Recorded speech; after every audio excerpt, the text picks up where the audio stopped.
মরুর বুকে গড়ে উঠেছে সবুজের এক নতুন দিগন্ত। চারদিকে বালির প্রান্তরে নজর কাড়ছে কুয়েতের অফরা ও আবদালি কৃষি অঞ্চল। দেশের শাকসবজির বড় একটি অংশের উৎপাদন হয় এই অঞ্চলে।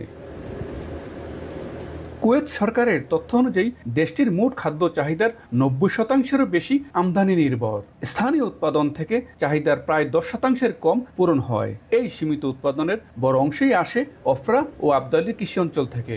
আধুনিক গ্রিনহাউস প্রযুক্তি ও সেচ ব্যবস্থার উপর নির্ভর করে চলছে এই কৃষি উৎপাদন। দেশটিতে কৃষির এই বিপ্লবের পেছনে রয়েছে প্রবাসী বাংলাদেশিদের গুরুত্বপূর্ণ অবদান।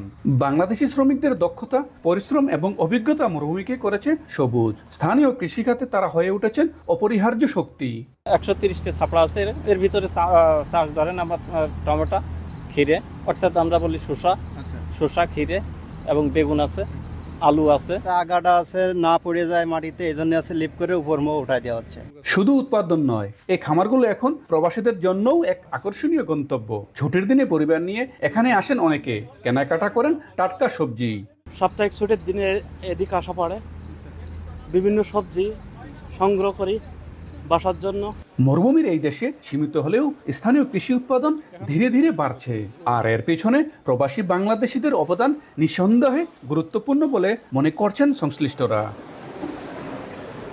কুয়েতের কৃষি পণ্য প্লাস যে নিত্য প্রয়োজনীয় সবজি ক্ষেত্রে বাংলাদেশিদের অবদান খুব অপরিসীম। কুয়েতের অফরা থেকে মঈন সুমন, সময় সংবাদ।